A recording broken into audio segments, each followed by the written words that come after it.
Hello everyone, welcome back to my channel. I hope you're all doing well. কালকে যখন রাস্তা দিয়ে হেঁটে হেঁটে যাচ্ছি তো দুটো ছেলে দেখি গল্প করতে করতে যাচ্ছে, বলছে আচ্ছা দেখ ভাই, লড়াইটা হচ্ছে চায়ের সাথে চপের আর অম্বলটা হচ্ছে আমাদের মতো সাধারণ মানুষের। কি ব্যাপার বলতো? এইটা কি কোনো কথা?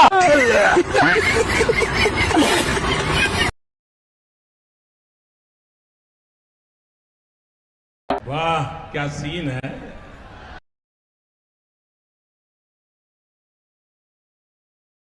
वाह क्या सीन है।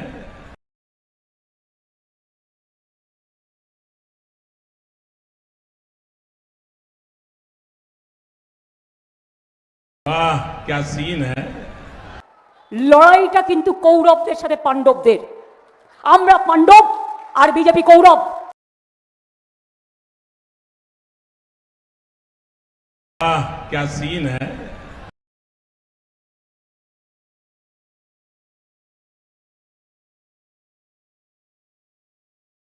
वाह क्या सीन है।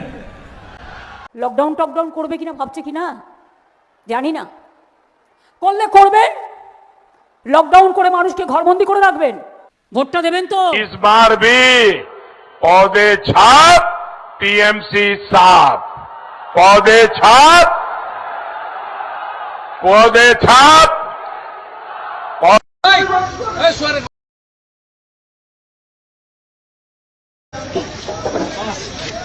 লম্বা করে দেবো।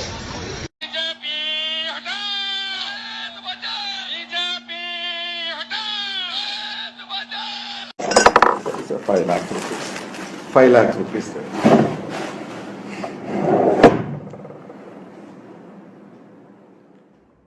আদালতে জানাতে বাধ্য হব।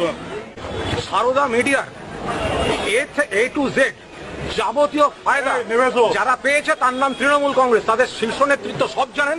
নিজেদের আড়াল করতে আমাকে মিথ্যা গল্পে ফাঁসাচ্ছেন। আমি আমার বক্তব্য আদালতে জানাতে বাধ্য হব। पकड़ के चला ममता के आंचल में पला। ভারতীয় গরুর বৈশিষ্ট্য হচ্ছে তার দুধের মধ্যে সোনার ভাগ থাকে, সেই জন্য দুধের রং একটু হলদে হয়।